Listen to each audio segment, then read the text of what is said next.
table? Okay. Take the whole bunch. A whole bunch? All three of them. Oh. Okay, it's 7 o'clock. We should go ahead and get started if everybody's ready. We certainly appreciate your coming out on this evening to this seminar. We are doing a seminar, Community Resilience, Building Our Community to Better Handle Adverse Conditions. And this seminar was conceived of primarily during the course of last year when we had so many water restrictions and things were difficult for gardeners. We were thinking, there's a good chance this year that we might have that problem, so we ought to be looking at that.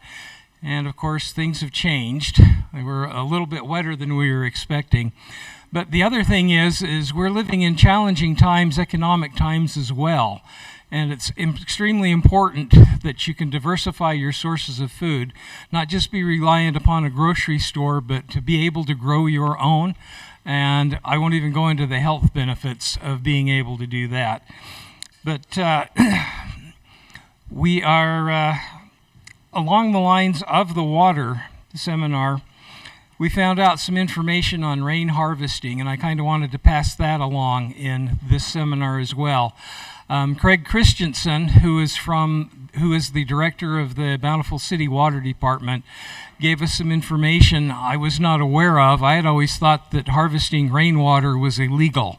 From times that I had been looking into it a while ago, and in Salt Lake, they would not allow you to do that. I found out that in 2010, the legislature changed the laws, and you can indeed harvest rainwater. And as a matter of fact, this last year, there were some municipalities that went out and contracted to bring in rain barrels and sell them at $50 to $83, depending on who they got them from, to residents of their cities. And I don't know if there's a program like that going to roll out again this year. It was the Rainwater Conservancy organization in Utah that was doing that. However, I do want to pass on the information on rainwater barrels. According to Utah State Code 73-3-1.5, if anybody wants to write that down, you can use rainwater. And I got this information off the Utah State Division of Water Rights website. You can capture and store up to 100 gallons of water without doing anything. Every citizen has the right to that. However, over that amount, they do have a permitting process that you need to go through. The permits do not cost anything. You go to the Utah Division of Water, Utah Division of Water Rights, and look for a section that says Forms, hit Forms, and in Forms there will be a permit that you can fill out. You just do it online. There is no charge. And if you go through and you do the permitting process, you can do up to 2,500 gallons of water. There are things that they want you to do in order to make certain that the water is stored correctly and to keep it from evaporating. But anyway, that is available as for the future should we need it with droughts. The other thing is not only are droughts affecting how we use water, but also the Great Salt Lake is going to be affecting how we use our water too. There's a lot of emphasis on getting more runoff into the Great Salt Lake. And of course, how do you do that? You use less in your gardens, less in the cities, and try to make do with as little as you can, which is the other reason that we wanted to do this seminar, as to teach you how to best raise plants with as little water as possible.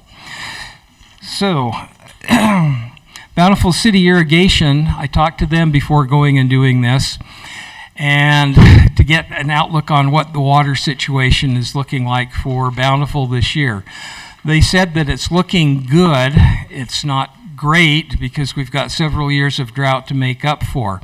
However, they did say that their restrictions are going to be similar to previous years, not last year, in which you could water 3 days a week. They aren't going to be playing water police as much, but they do request everybody to use as little water as possible. Don't water your streets, water your driveways, things. Just try and water the plants. Move to drip irrigation if you can.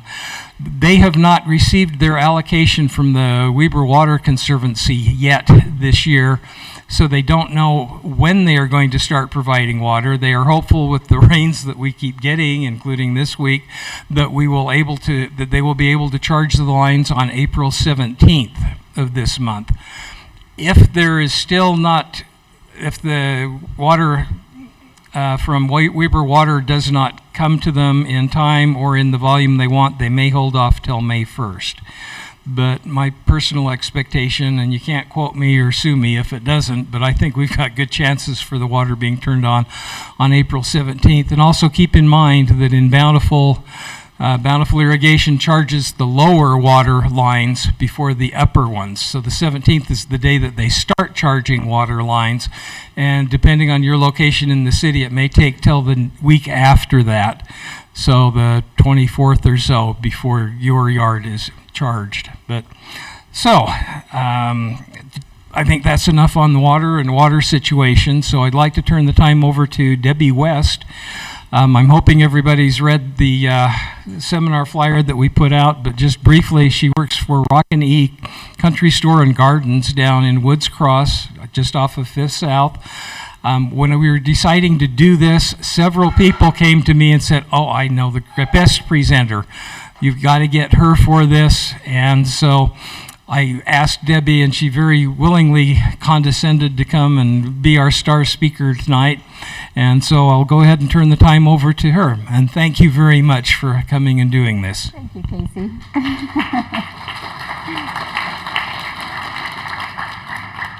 Okay, let's see. Can you hear? Okay, good. Like Casey, I called the Weber Water Conservancy District, and they said that they were not going to be putting any restrictions on it this year, that we were going back to the previous instructions, and that now they told me they were sending the water out on April 15th. So Casey's probably perfect that you'll get it around the 17th. And they said no limitations at all. So really, somewhat, this talk is totally worthless to you today. But I see a lot of friends here, so thank you for letting me do it anyway. There are about 7 more handouts up here, so if you haven't got a set of 3 papers, come and grab one of the last 7. Okay. Let's see what else. Okay, a couple of things that you can do to get your soil to hold more water when we have it. Last year, a lot of people used this hydrotain, the one that's on your left side, and that helps to hold water better. I put it on my front lawn last year, a section of it, to see what it did, and it did keep it green. Now I'm not getting into lawns much in this presentation, so I'll talk to you quickly about lawns before I start into it. There is a blend that Salt Lake has kind of, and USU has kind of started it, that's a blend of a turf-type fescue with a little bit of rye, not very much rye, and Kentucky bluegrass that is somewhat drought resistant. And blending those 3 together, the fescue doesn't take much water at all. In fact, watering once a week is all you need to keep fescue, the turf-type fescue green. Now, if you come and talk to me at the store and I tell you you have a clump of dark green grass that's really, really wide-bladed, and I tell you it's fescue, it is not this lawn-type fescue. It's a weed-type fescue. There are 2 different parts of that. The weed type, it comes in a clump and it is real ugly and it kind of takes over your lawn. My father, when I was a kid, had to kill out the whole lawn to get rid of it and reseed. It was really sad. But now they've developed a turf-type fescue that will grow on once-a-week watering. The main drawback to it is that it's a clumping type. So you know how Kentucky bluegrass kind of creeps into your gardens? and under things and gets into areas where you don't want it. The fescue won't. It's a clumping type, so it'll just stay where you put that seed. That's where the plant's going to grow. It'll get a little wider there. But if it gets damaged, it's going to leave you with nothing there, because once it's damaged, it doesn't creep around and come up again. So that's why it's so nice to have the Kentucky bluegrass, a little bit of that mixed in with it. So the fescue and rye take care of getting the Kentucky bluegrass to germinate, because Kentucky bluegrass is way slow to germinate. Fescue and rye are really fast. So they come up really fast. They protect the Kentucky bluegrass that's growing underneath, and then the Kentucky bluegrass feels in, kind of creeps around and feels in any damaged areas. So if you put all three of those together, you've got a nice lawn that does not require a lot of water. So if you have to redo an area, do a blend of those. Over in Rockany, we call it DuraTurf. And just DuraTurf. We have a mix already made. If we are out of it at the time, though, you can just pick up like a half a pound of less water is what the fescue is called. Half pound of less water, half pound of Kentucky bluegrass, and a half pound of rye. And you can create your own blend. So anyway, that was on the news big time last year about this new blend that USU had created, and that's what it is. I had to take a screenshot of the TV, and then I had to put it onto my phone and blow it up so I could read what the bag said when they created that, because they were kind of keeping it really secret. Now you all know their secret. Okay, vermiculite. See, what do I press? There's a red.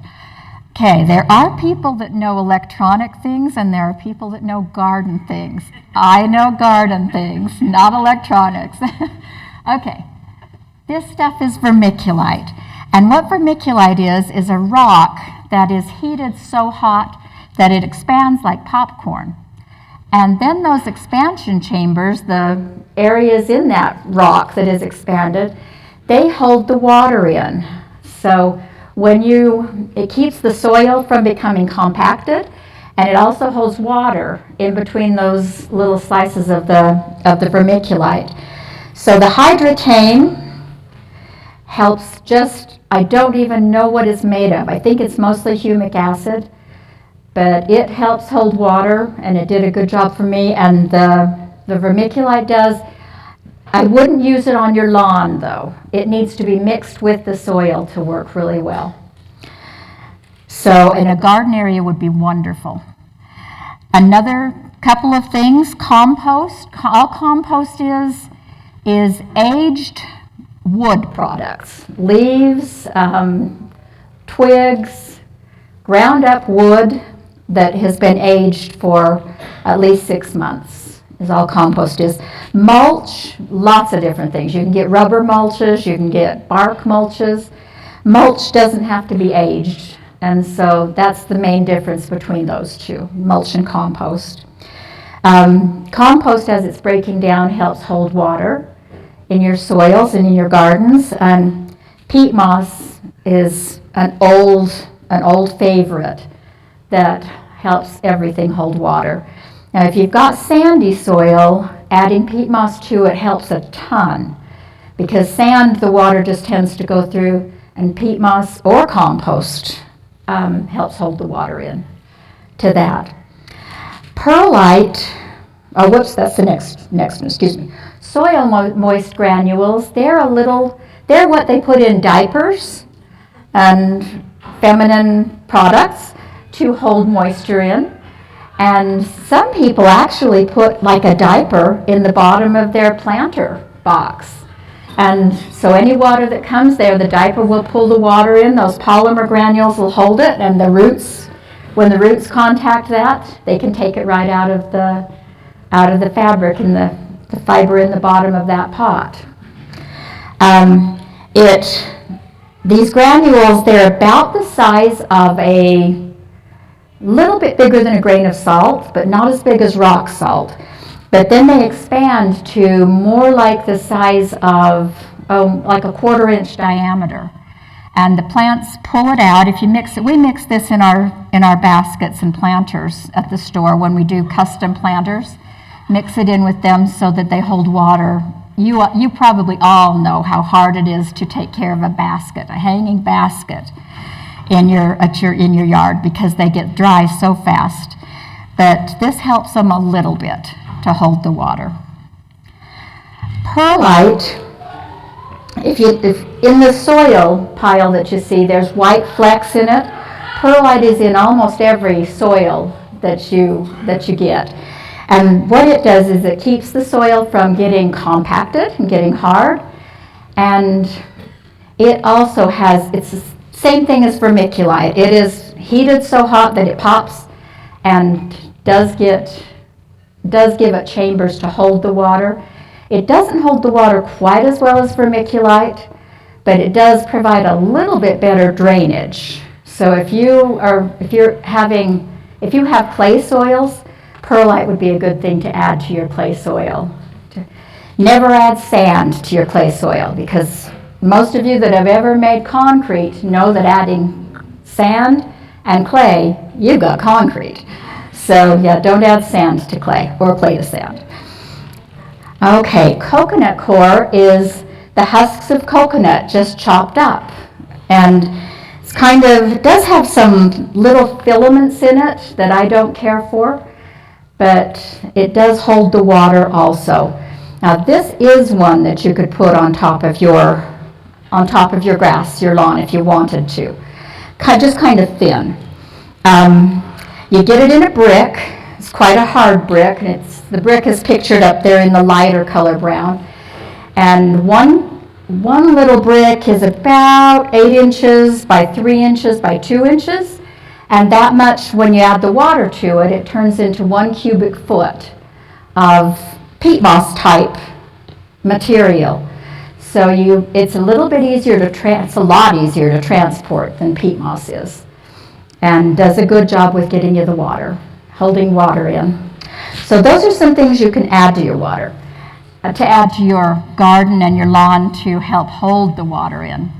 And next we're going to talk about some plants that if we have another year like last year, this year I think you're going to be able to plant anything you want when the weather breaks.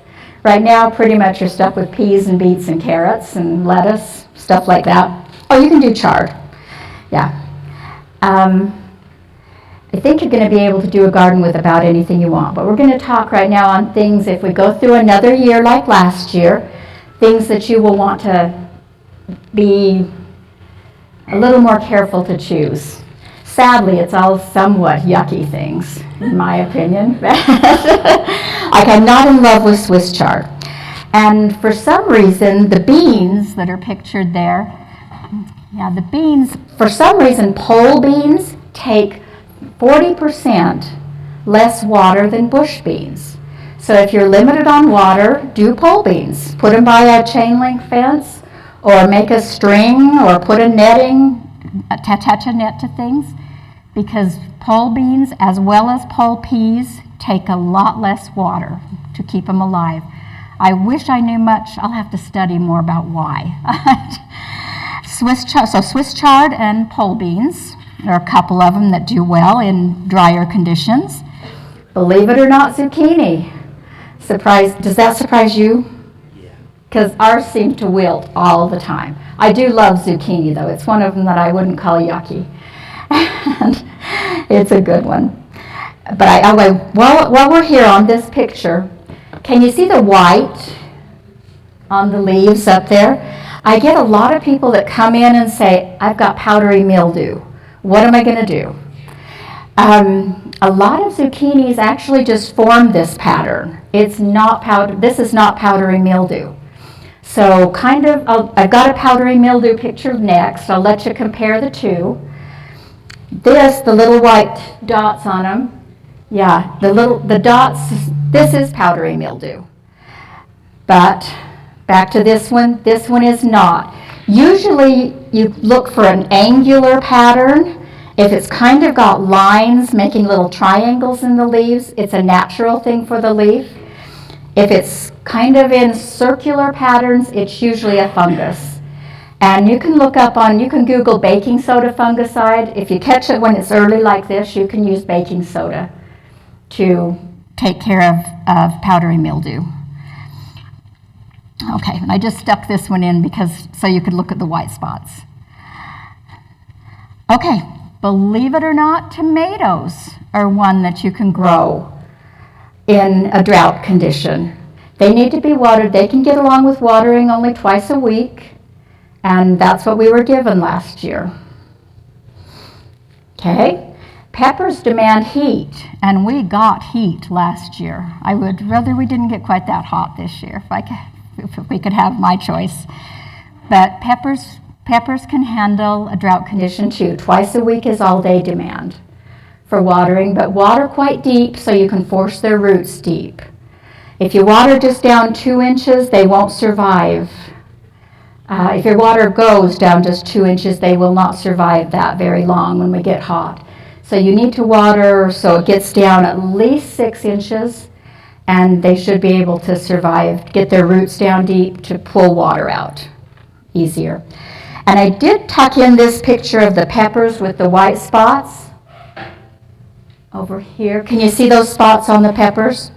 Just because I get a lot of questions about this too. People will often bring in peppers that have that white patch on their side, and that is caused by, that's sunburn. On us, we turn red when that happens. On a pepper, they turn white. So if that's happening to your peppers, maybe move the leaves around so that you can shade them with their leaves a little bit, or even take a piece of paper, maybe even a paper towel, and put it on it. Even if it got wet and kind of stuck to the plant, it would protect it from sunburn. Okay, another one that can handle low water, melons.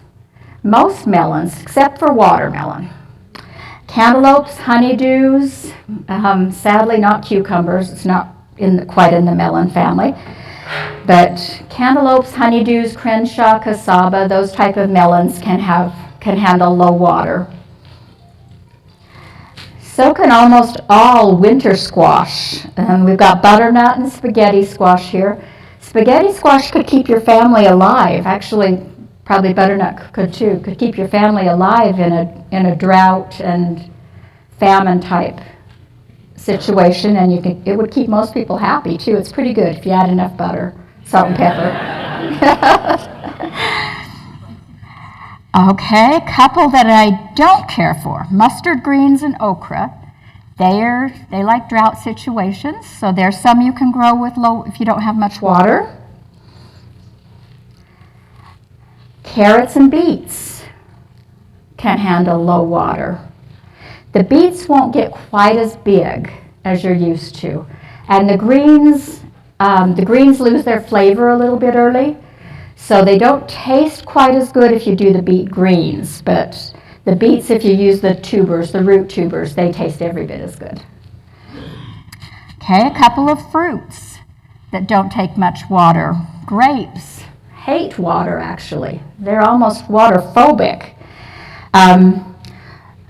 While we're on this picture, the little green grapes that you buy in a store, what is their name? Thank you. Thompson seedless does not mature here. Our season is too short. So you will want to use interlochen or himrod if you want the little green grapes. They don't get quite as big. They're a little more perfectly round than the Thompson. But they are really good tasting table grapes, and they really hate water, so be careful to not overwater them if you have grapes. Another one that does well, fruit-wise, in low water situations, strawberries. They don't get as big, but in Utah they don't get as big as they do in California anyway. So add a little bit of phosphate into the soil. It'll get them as big as they can be grown here, and they can handle low water. The reason there are two is because the mulches under them, I quite liked showing you those. One of them is just straw, And that'll keep the berries from rotting when they get on the ground. And so will quite a heavy wood mulch, which is on the second picture. And either of those, so if you grow strawberries, put something under them to keep them from contacting soil. It'll also reduce the amount that's taken by snails and slugs down there, because they don't like to get on top there. Yes? Are there a specific variety of strawberries, like there's ones that produce runners and ones that stay, or does it matter? There are. My personal favorite is one called Seascape.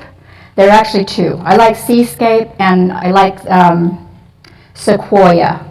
That Sequoia is a June. We call them June bearers. They don't bear in June, but that's what they're called. They get a little bit bigger berries. And one thing I've had a good time with this winter is they produce all winter. I've kept them in the greenhouse and had my sequoias produce all winter. So that's been kind of nice. They get a little bit bigger. They don't get as big, though, if we're on water rationing, as they will without. Okay, fruit trees, peaches, sadly, no. They are heavy drinkers. Peaches and nectarines don't do well in low water requirements. Last year we had a frost when they were about the size of a dime, and most of us lost every peach except maybe one or two. It wasn't anything you did wrong. It was, if you have a peach tree and are wondering why didn't I get any peaches, it's not a bug, it's not a disease, it was the weather that took them last year. But they can't handle low water, so they would have struggled last year anyway. But pears and apples both can handle low water. So if you're thinking, yes. Apricots, I'm sorry, are in the peach and nectarine family. They need water. Heavy drinkers. Yep. But the pears and the apples, they can handle low. So if you're thinking about putting in a fruit tree this year and you're worried about the water, what water we're going to have in the future years, maybe think heavily about, I would probably go towards the pear just because the apples get worms in them so much and you have to spray so much, and you don't have to with pears. But just a personal observation. Okay, rhubarb stems. If you like rhubarb, the stems don't take much water to grow. Now the leaves and the seeds are toxic, so don't eat the leaves. They don't taste good anyway, but they would make you real sick. But the stems are great. Okay, another idea is once you get your garden down, put down this black weed mat. That, the stuff with the stripes in it. There are many different grades of weed mat. At Rockany we carry all the different grades. The ones we have inside the store are low quality and way cheaper, but they only last about 5 to 7 years at the most. The ones we have out on the front porch are contractor grade, and they stay there 20 years, but they cost a little more. You use a fuzzy side down, and there's a furry side on the contractor grade and a smooth side. You put the furry side down on the soil and then just get some wire pins. They're for sale right by the mats, and pin them in place. And then put whatever you want on top. The winds we've had lately would take this mulch and send it to your neighbor probably about 2 blocks away. They have been bad this year. Let's see.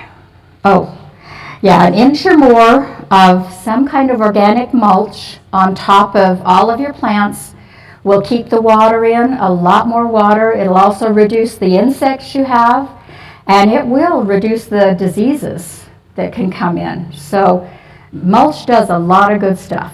So consider getting that. Yes?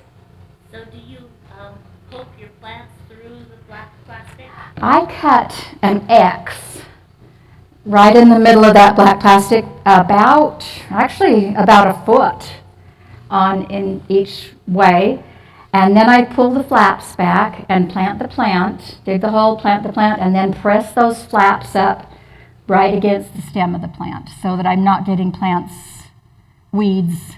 I don't cut a circle or else that's making a nest for weeds.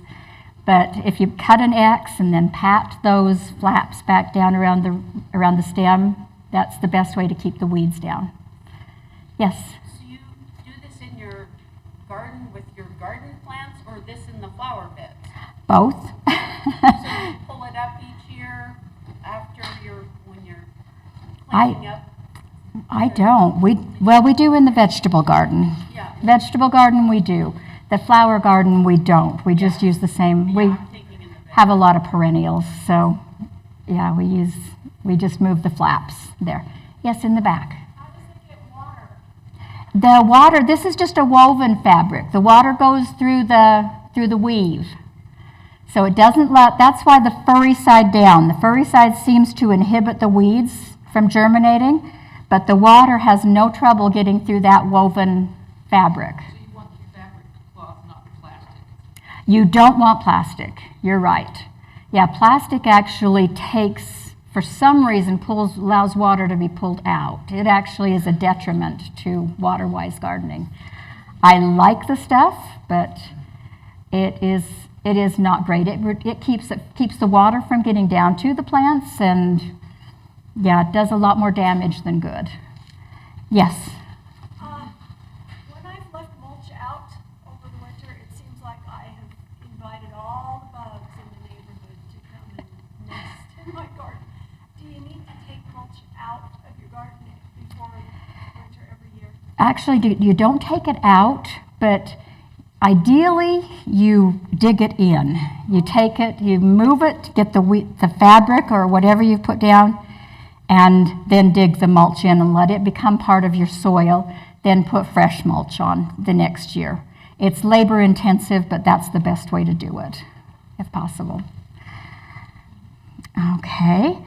If you have to, if we have a year like last year that you have to use gray water, number one, don't use gray water if you have a water softener in your house. There's too much salt. If you accidentally do, I put the picture of the gypsum. Maybe identify what gray water is or something. Oh, I'm sorry.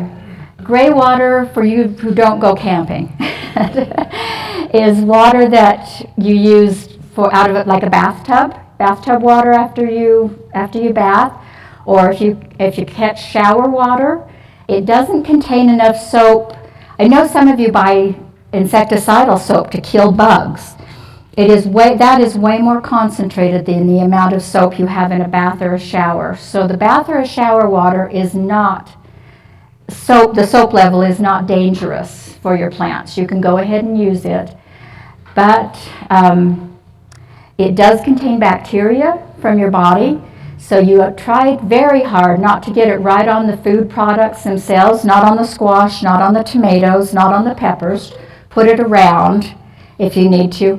It's way better if you use that bath water, if you collect that, and you use it to flush your toilet and then use the water out of your toilet tank to water your plants with. That's way safer because you're not adding bacteria, you don't have to be careful. But the bath water and shower water from your washing machine, totally safe to use to flush your toilet. Put it in the bowl, not the tank, and flush from the bowl. Gray water from the roof, that's okay to use in your garden though? Water that comes off your roof? It is. Yep. In fact, that's got natural nitrogen with it since it's gone through the atmosphere, so that is really good. Okay, let's see if if you accidentally use water softener water, neutralize the salts that come with that with 1/4 cup of gypsum per square foot of area. I'd mix that with about 1 gallon of water. Did you have a question? Is it roof water a problem if it's coming off leaching off chemicals from your asphalt? Not unless the house is really, really old, like over 30 years. If that roof is over 30 years, it can leach a little asphalt, but not enough to do damage to your soil. No, it is too diluted. I guess it wouldn't be if you just like had a couple of drips. It'd be concentrated. It must depend on the amount of water that's dripping off with it.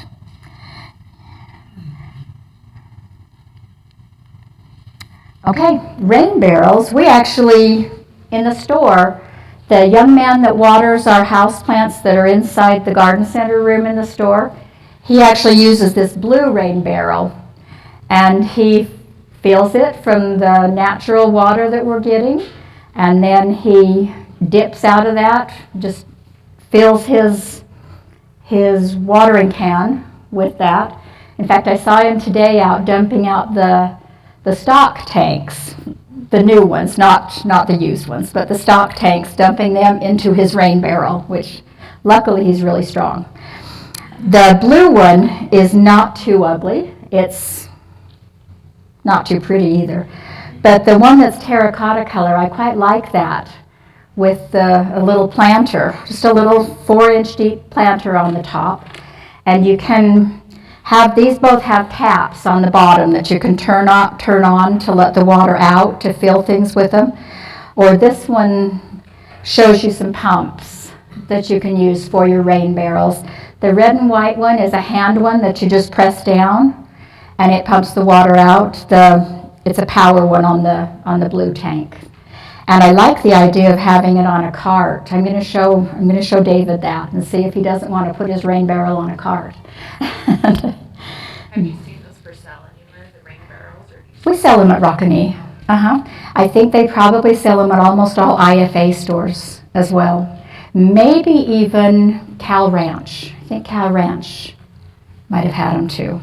And like Casey was saying, they're like $50 to $80 depending on the one that you get. Yes? If you want to be creative, just use some Krylon paint spray and spray the plastic. Very smart. You could get it to match your house. Or Have it look economical or whatever. oh, she was saying if you want to be creative, get some Krylon paint and paint your rain barrel so that you don't have that stark blue color next to the house. Excuse me, I should repeat these questions. I didn't even think of that. Thank you. Where do you get the cart from?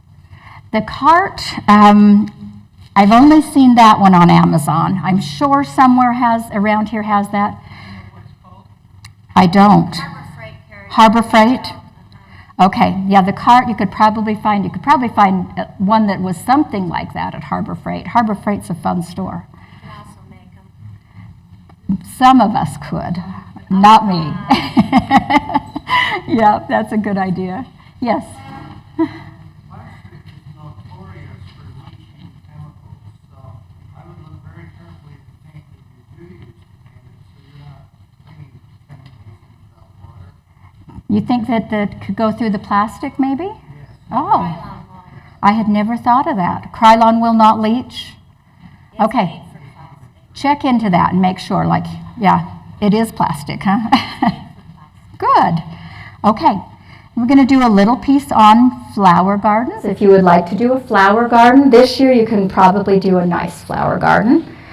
My first recommendation is to go to this, if you want to do a water-wise one, go to this www.localscapes.com. They have more pictures of landscapes than you can imagine. It's wonderful. I could look at this thing for hours and see all these different landscape plans. Yeah, they do plan them around low water. So if you have high water, like we might have when the water starts to come down from the mountains, I think you can still adapt them. They're pretty. So that's one place to go look if you want help landscaping and landscape ideas. Okay, this is if you want these handouts that you've got. Well, let me grab this. Probably a lot of you here know of J&L Garden Center. That was where Culver's is now. And that's Gary Smith was the owner of J&L, and he was not feeling well and decided he just couldn't do it anymore. So he sold the store about 6 years ago, went out of business. But he was a prolific writer, and you can see how thick this book is. This is a gift he gave me when the store went out of business. This was every handout, every gardening handout, a copy of every gardening handout that he had ever written. And it is wonderful. But, yeah, there is no J&L website anymore now that J&L is gone. But he works now for Rockany like I do. And so if you go to the well, let's see, you just have to Google www or enter it in. I'm a gardener, not a computer person. Enter www.rockanycountrystores.com, and Gary has put almost all of his handouts on the Rockany site, and that one is still up. You do need to go to, I've got this in the wrong order a little bit. I put this in here. If you get on our Facebook site, Rockany Country Store and Garden Center, go on there. This is for any questions you may have. Go on there and private message or do a message to me if you want to ask me any questions. I will answer you within 24 hours. Just click on that little circle with the lightning bolt through it, and you'll have a private message, and you can ask any questions you want, and I will answer them for you. Just put my name with it so it gets to me, because it goes to someone else first, and I'll answer you really quickly. Okay, this next one should have been before that one, but it's not. Okay. This is Gary. Anybody remember him? Know him? Good.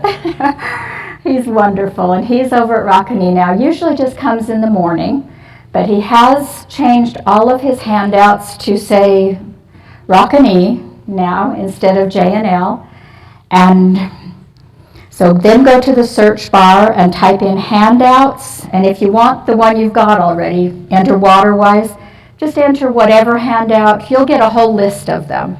Remember the S on the end, Rockany Country Stores. People leave off that S all the time and then they can't find it. So rockanycountrystores.com. And I think, Casey, did you say you're going to put a link on? Yes. Okay. Yeah, we will have a link on the bountifulprep.org website. Thank you. So you'll be able to just click on that and go and get all the handouts you need. You'll get my whole book, but you won't have to find a place to store it.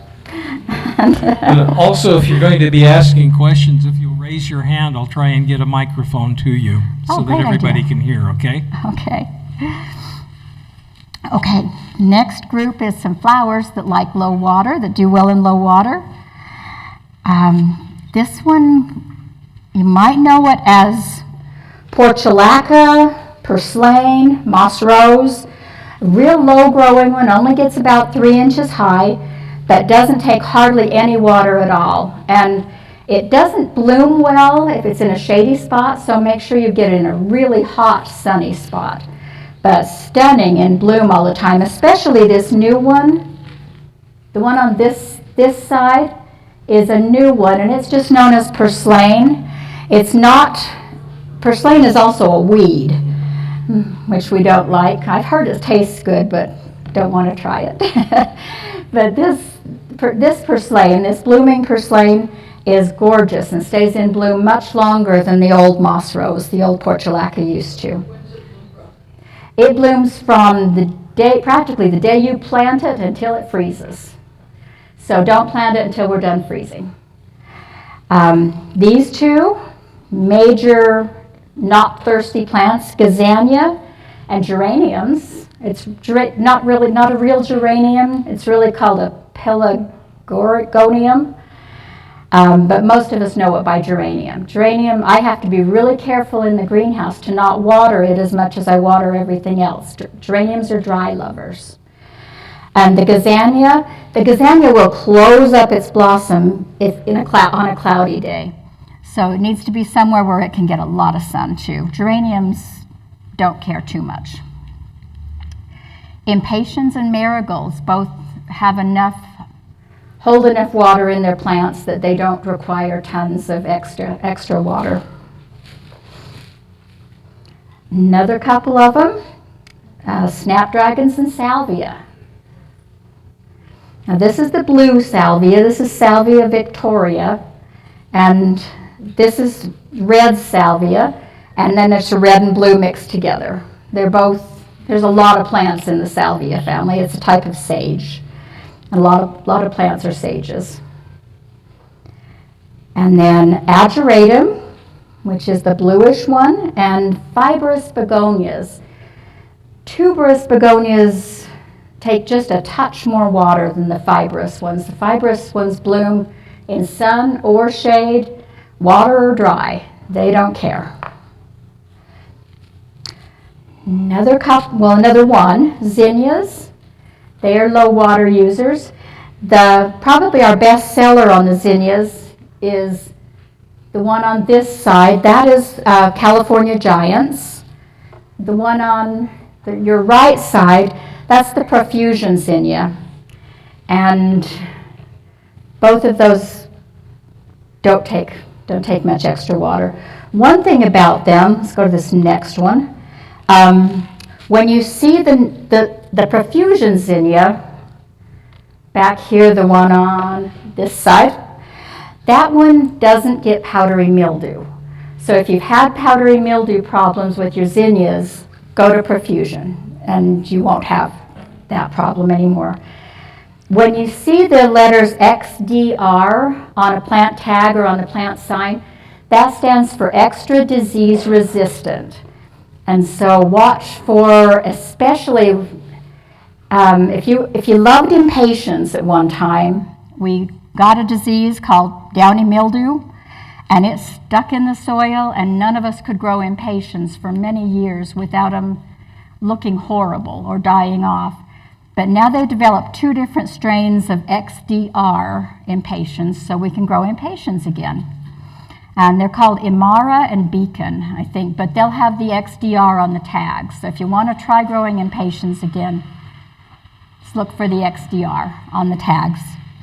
There's also XDR on the vincas that are beside, whoops, sorry about that.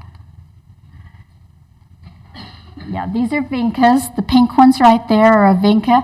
They also had disease problems, and now they're XDR too, so they don't suffer from diseases nearly as much anymore. Okay, another couple that you'll be happy about, petunias and dahlias. They don't require as much water as other flowers. These were petunias right here and dahlias on this next one. Okay, now on perennials. You will have, okay, whoops, I forgot about these, Holly. We do have more handouts of the water-wise plant selections. If you do, it's just the last page, the page that has the schedule of when they bloom on it. The positives to planting perennials are they come up every year. You don't have to buy them again. So that's a money saver. Their blooms are beautiful. Most perennials are drought resistant. If we have a dry year, like last year we had so dry, I bet most of your perennials, 90% or more of your perennials are going to be back if they aren't already. Perennials can handle droughts. Excuse me. Perennials just mean they come back every year. Annuals mean they die annually. Perennials mean they keep coming again and again. Yes? You talked about a lot of them being drought resistant. How about heat resistant? Heat resistant, she asked where we talk about some of them being drought resistant, are they also heat resistant? Most of the ones we have talked about are too, especially on your list. The ones that say they only need water once to twice a week, they can handle the heat as well as the drought. What they struggle with, I found, is wind and heat together. That does a lot of damage to some of those more tender blossoms. Okay. Huge amounts of blossoms on perennials when it's their blooming time. Negatives to them. This is a fake picture. Anybody Guess why? Those things don't bloom at the same time. Yeah, none of these things bloom at the same time.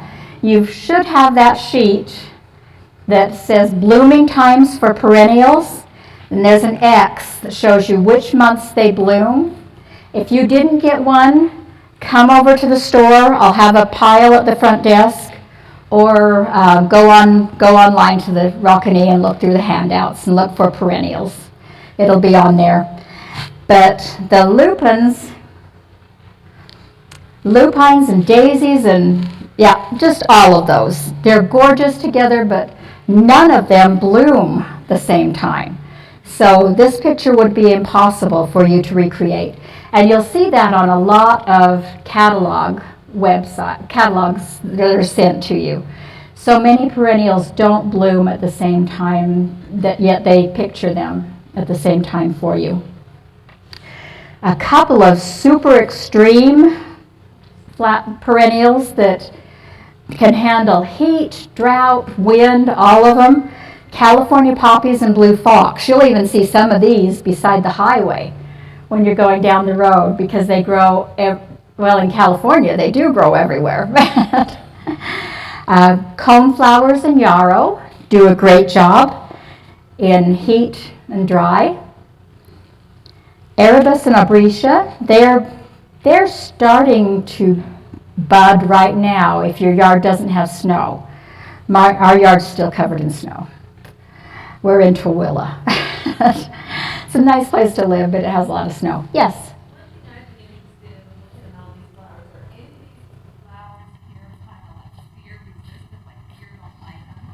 Yes. There are, and this is going to make you not. She asked if any of these flowers are deer resistant. Deer is our next disaster that is towards the end of, but I left my deer handout of what flowers in the copy machine at work. I will put them, I'm going to put the pile of them just outside by the pansies. They'll be outside the door. If you come by the store and just want one of those deer handouts of what things the deer do not care for, I'll just put them out there and you can pick them up at any time. It will be on the handout. Gary's handout, yes, it is. In fact, a lot more than even the one I've printed off. He'll have it, a lot of them. Erebus and Abretia are two that they don't like. Do any of them recommend planting around your food garden? You probably, yes, there are a couple. Absolutely. Can you repeat that, please? Oh, okay. She's wondering if we can plant any of these around our vegetable gardens or fruit beds that will maybe repel the deer. Ideally, mint. Mints they hate, but mint is invasive, so you would have to put it into pots. Sorry. Thank you. Yeah, mint gets so invasive that you probably would want to put it in pots and put it around your flower garden. Almost any herb, deer hate herbs, except for basil. They like basil. They're okay with cilantro, but they like basil. Let's see. They'd hate thyme, so you could put thyme around your garden, but another one that can be somewhat invasive. Oregano they don't like, marjoram they don't like.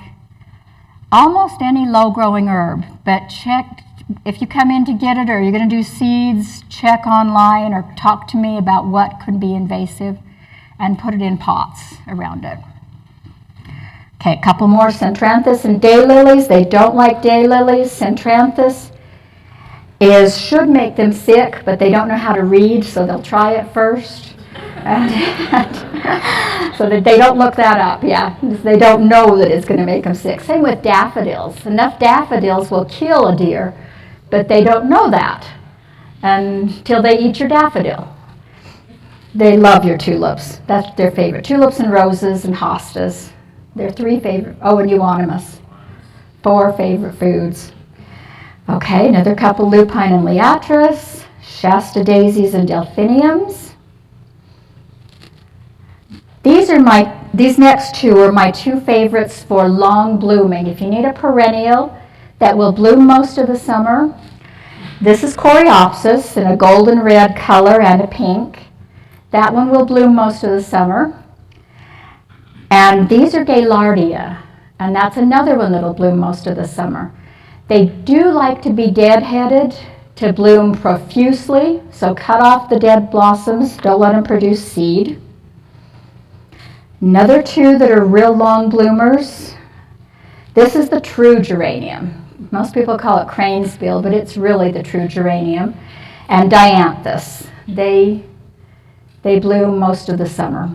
Deer do like these two, though. Okay, a couple of things that have interest without blossoms and the deer do not like. They don't like the silver mound, and they don't like the Carl Forrester feather reed grass. They usually will not eat hardly any ornamental grasses, and there are some that you can grow dry. Okay, a couple more interest without blooms would be the different types of sedums.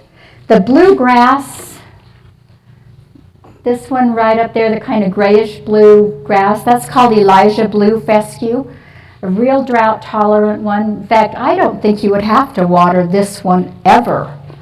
This whole garden could just survive with what we had last year. Okay, and then your next question. Deer problems. We're going to go through this really quick because we are about to be done. The best deer repellent is, our best selling deer repellent is called Liquid Fence. Horrible smelling. Oh, will make you throw up. So yeah, wear a mask or a respirator if you try to use it. A good tall fence is the only sure way to keep them out, though. 8 feet. And ideally, an 8-foot fence and then 3 feet and a shorter fence. If you want to be real sure, they can't judge distances, and so they really are afraid of a situation like that. A tall fence and then a short fence about 3 feet away.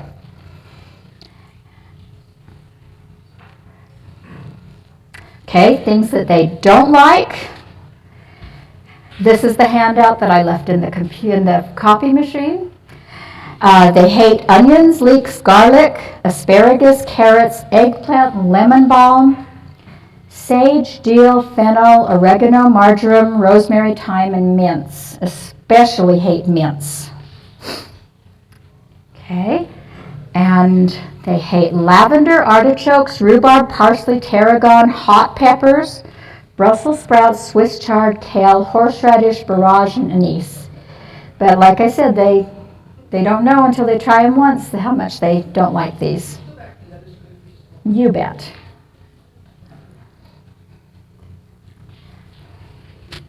You're welcome. Okay. One thing that you can try is shade cloth. This is not going to keep out deer. I put it in the wrong order on these. All of our greenhouses will be covered with this after about around Mother's Day. And it reduces 50%. You can buy this and you can tie it to a cut tree or the house or a couple of things, make a triangle that might shade your house for your garden for part of the day. Another thing you could try is putting your garden on a wagon or a cart of some kind and moving it when the superheat hits, moving it into a little more shady place. And I want to thank you. You guys are great. Please, yeah. If you want to raise your hand, I'll pass the mic around. We can have a short question and answer session. Yeah, please go on to our Facebook site, Rockany, and leave me any questions that you have if I don't get to you tonight. One other thing I wanted to say on the deer problem, that liquid fence works amazing on tulips, especially this time of year. Good. I've already missed one day, and they had chewed off a whole bunch of my tulip Really? Are you tops. having to put it on every day? No. I'm just saying I missed it the first time. Oh, okay. because I thought it was a little bit too early to start, but they found them. Good. But it works really good, especially on tulips. How do you stand the smell while you're putting it on? I just kind of gag each time I spray it.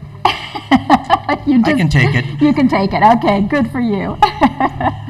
Blood meal works really well for tulips also. Good. It's supposed to, because they should think it's pig's blood. I'm your friend with the grub problem on the grass. I've been Yes. down, yeah. So I'd imagine a lot of us have grubs where your grass dies off. So can I just power rake the dead grass and replant, or do I need to do something for grubs that are like the eggs of the grubs? The grubs can't, the eggs of the grubs and their larvae can't molt, can't change or hatch until we've had 5 70-degree or warmer days. So I would hold off. Most of the grub killers only last 4 months. So I would hold off putting it on until we've got a forecast of 5 warm days and then put it on. So power rake Power first, raking if it needs it, or just, and then can I plant right in the You the seeds can. right into the power rake? yep, and it can be done the same day you put on your grub killer. Okay. Okay. About grass and the drought last year. Yes. My mom's yard pretty much is like 50% green, and the rest of it is like dead. What do you say to put on it? I Where the would- dead? I would go with that DuraTurf, and I would, the one we talked about, the lawn seed that has the fescue, rye, and bluegrass blend. But I would also put a little bit on her green grass, because it's most likely Kentucky bluegrass. And if she put a little bit on there too, it would help them to blend So and put be it- able to mesh together. Put it over the dead grass, or do you need to till the part there, or what do It you? needs to touch soil. So if there's enough of it gone, dead and gone, that when you throw it out, it can touch soil, that it'll germinate there. If not, if it's just a real solid mat, you will need to rake or power rake. So I would you? don't, oh, go ahead. Would you put it on now? I mean, when would you start We that aren't process? quite warm enough to germinate it. I'm thinking about the 1st of April, might be good, but I'm guessing this weather has been weird. Again, this is another thing you'll want to watch for a forecast of 5 60-degree days or warmer 5, for it to 60 days. germinate. Okay. Okay. And what was I going to tell you? Would it be okay to sit dormant though, the grass seed until? Thank you. Yes, the grass seed will not rot. It will just sit there and wait. So if you feel like we're not going to get any major winds, then it will be okay to put it down now. But the winds we've had are scary. Your grass seed might be germinating anywhere if we get those. What's that? Oh, it's a blend of turf-type fescue, Kentucky bluegrass, and perennial ryegrass. It's a good-looking grass. It looks quite nice. I have an invasive peppermint problem. Is there anything I can do about it? Is there something in there that you want to keep? Yes, it's in my Okay. perennial bed. It is, okay. You could use Kilzall or,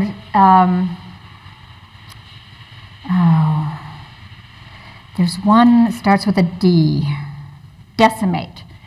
And if you hold a piece of paper or a piece of cardboard against your good plants and spray with Decimate or Kilzall on the mint, it will not go through the soil at all. It'll be taken in the leaves to the roots through your peppermint, but if you don't get it on the leaves of your perennials, it will not hurt them at all. So if your mint is up and your perennials are not, go ahead and spray the whole area with Kilzall or Decimate. All right, thank you. And- I'll give it a try. Okay. All right. Yeah. When you say mint, do you mean peppermint or spearmint? Either one. They're both invasive. Yeah, anything that's invading you. We've had a problem with some fire blight on our pear and apple trees. What do we do for that? As soon as they bloom, spray them with fire blight control. That's I think that's all it's called, isn't it? Fire blight controller, fire blight killer. But you have to spray it on the blooms, and it will stop it. If you miss that, there's a product called Agrifos, and it's a little more natural, but it doesn't do quite as good a job as the fire blight spray.